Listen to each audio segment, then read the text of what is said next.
Akhir-akhir ini kan kita jenuh mendengar ya, melihat cerita-cerita di media sosial, di televisi tentang anak-anak muda yang pamer kekayaan, anak-anak muda yang menyebut dirinya crazy rich, anak-anak muda yang menyebut dirinya sultan. Intinya mereka pamer kekayaan mereka. Bagi sebagian orang ini memang memberikan motivasi agar bisa sama seperti mereka. Tapi di lain sisi kita lihat bahwa cara-cara yang dilakukan untuk mencapai tingkatan kaya atau kaya banget tadi itu bisa menyimpang dari apa yang kita yakini sebagai jalan yang benar, cara yang benar, ya, sehingga kita lihat ada problem hukum juga di situ. Tidak ada yang melarang kita menjadi kaya. Tetapi kalau itu menjadi pameran untuk memperlihatkan betapa kayanya aku, tapi tanpa berdampak apa-apa bagi masyarakat, sayang sekali. Bahkan bisa banyak orang meniru dengan cara yang salah. Nah, saya hari ini ingin bercerita tentang anak-anak yang lahir dari keluarga mampu, tapi sejak awal mereka sudah punya calling, sudah punya panggilan. Dengan ilmu yang mereka dapatkan di perguruan tinggi, dengan warisan dari orang tua mereka, ya, dengan pergaulan yang pada level tertentu, kemudian mereka punya akses pada teman-teman yang bisa memberikan bantuan modal, mereka kemudian menolong sesama. Dulu saya pernah cerita bahwa ini juga menjadi bagian dari gerakan sociopreneurship, kewirausahaan sosial.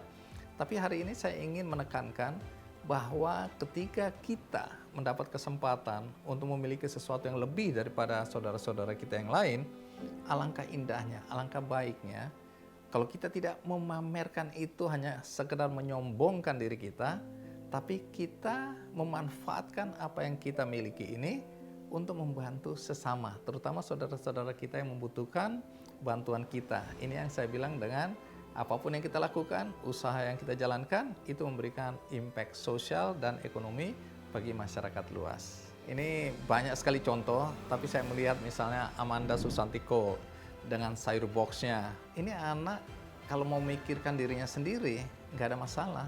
Dia lahir dari keluarga yang berada, tapi dia melihat ada lahan yang mubasir, lahan yang idle, lahan yang tidak diolah, yang kalau dibiarkan saja sayang sekali. Karena itu dia melihat ada peluang untuk mengolah lahan tersebut dengan ditanamin sayur-sayuran dengan grade yang tinggi, sayur-sayuran yang punya pasar yang segmentasi atas, ya. Sehingga dengan demikian hasil dari pertanian itu bisa dinikmati oleh petani-petani yang diajak menggarap lahan tersebut sehingga bisa mensejahterakan mereka. Ini kan ide yang menarik. Bersama Rama dia kemudian mengembangkan yang namanya sayur box, dan ini sebenarnya adalah pengetahuan yang sudah lama kita tahu, tapi banyak orang tidak menyelesaikan.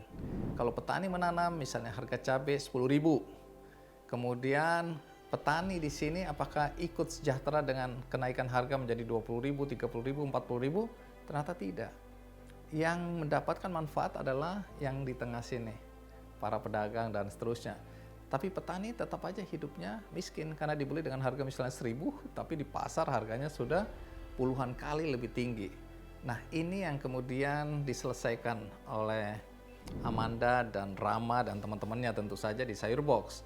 Saya melihat persoalan ini jadi menarik karena di Papua ada Peter Tan yang melihat selama ini kopi dari Wamena itu tanda kutip kurang dihargai atau harganya rendah sekali karena pemahaman masyarakat di sana tentang bagaimana memanen kopi, bagaimana mencari pasar, ya, bagaimana menjual itu relatif rendah.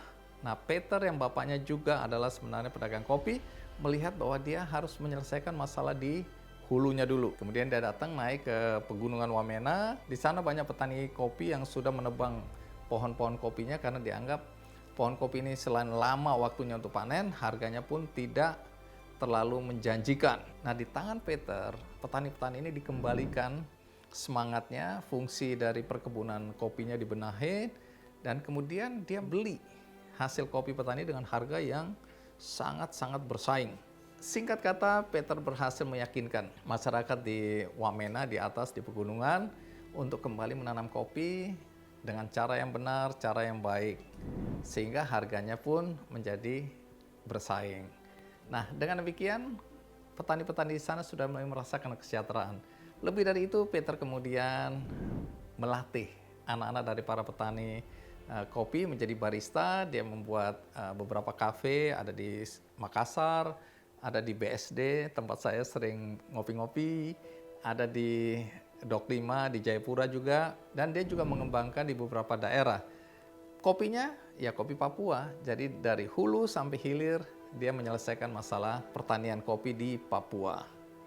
Juga ada Peter Scherer, ini teman saya juga, ini anak baik, saya sering menyebutnya pendeta karena pemikiran-pemikirannya selalu mengutamakan orang lain ketimbang dirinya sendiri. Melalui startupnya Wahyu, dia membina warung-warung kaki lima, warung-warung kecil, sehingga menjadi lebih terstruktur cara pengelolaan keuangannya, kemudian lebih bersih tempatnya, dan kemudian lebih efektif atau efisien dalam pembelanjaannya melalui aplikasi-aplikasi yang dibuat.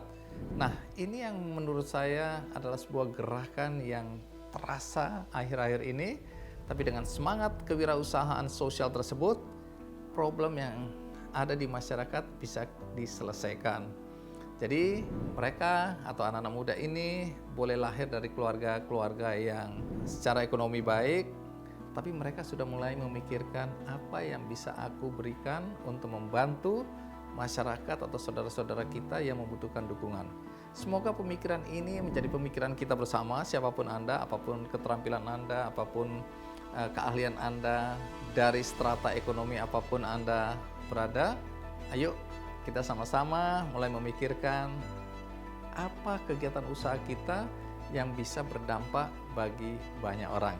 Dengan demikian, saya yakin kita akan mendapatkan sukses dan yang paling penting mendapatkan kebahagiaan karena sukses kita berdampak pada saudara-saudara kita. Semoga cerita ini membangkitkan semangat kita untuk berbagi kepada sesama.